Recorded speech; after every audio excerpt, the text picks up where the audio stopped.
The boss fights in Marvel's Spider-Man 2 are shaping up to be the best we've seen so far. Light the fires.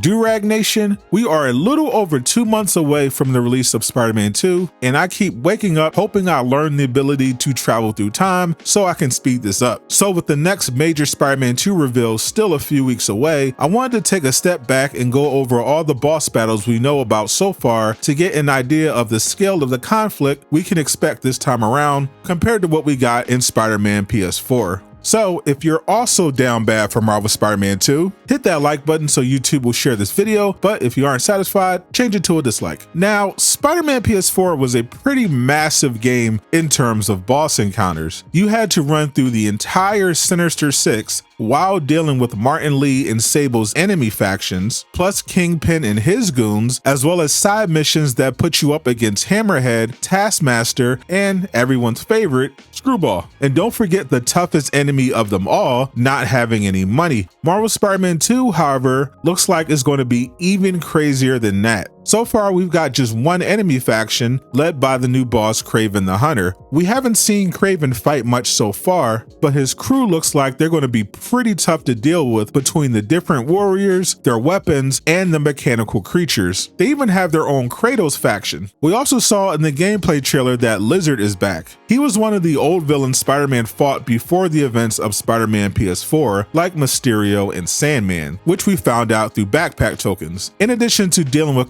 in the famous chase scene revealed at the PlayStation Showcase, the story trailer also teased the one-on-one battle that was hinted at during the demo between Symbiote Peter and Lizard, after Peter told Miles to stay behind. I personally can't wait to see how that fight plays out, especially since it seems like Peter at that point is having a hard time preventing the suit from corrupting him, and he would have to go all out against Lizard under normal circumstances. Now he's got a literal alien monster boosting him and pushing him down a darker path. One of the most emotional boss fights is shaping up to be the fight between former police captain Yuri Watanabe and her old partner Spider Cop. We knew from the DLC that Yuri had been driven over the edge by the mob and became a violent vigilante, and after getting a tease of her new Wraith persona in the gameplay demo, the story trailer showed a preview of their fight. It looks like it might take place in the raft, which appears to have been attacked by Yuri, which led to one of the Sinister Six, Mr. Negative, escaping and being confronted by Miles. It's possible that the Prison Break storyline might be brought back from Spider-Man PS4, but instead of rounding up regular criminals, it'll be some of Spider-Man's toughest villains. A fight between Mr. Negative and Miles could be insane, with him trying to get revenge for what happened to his father, but Martin Lee might not even turn out to be an enemy this time around, and could instead be used as part of a much bigger storyline. We don't know for sure if any side villains like Taskmaster will pop up again, but Insomniac did tease 3 new ones in the form of Hydro Man, Speed Demon, and Big Will during the story trailer. Any of those fights would probably be much more well received from fans than helping Screwball trend on social media. The main threat though is going to be Venom, and this could be a boss encounter unlike any we've had during Insomniac's Spider-Man games so far. If it plays out like I think it will, not only could we be fighting one of Spider-Man's greatest enemies, we could be fighting Spider-Man himself from the perspective of his friend and student. If that wasn't enough, it looks like we'll actually be able to control Venom and rampage with the symbiote monster. I'll talk about that in the next video on screen.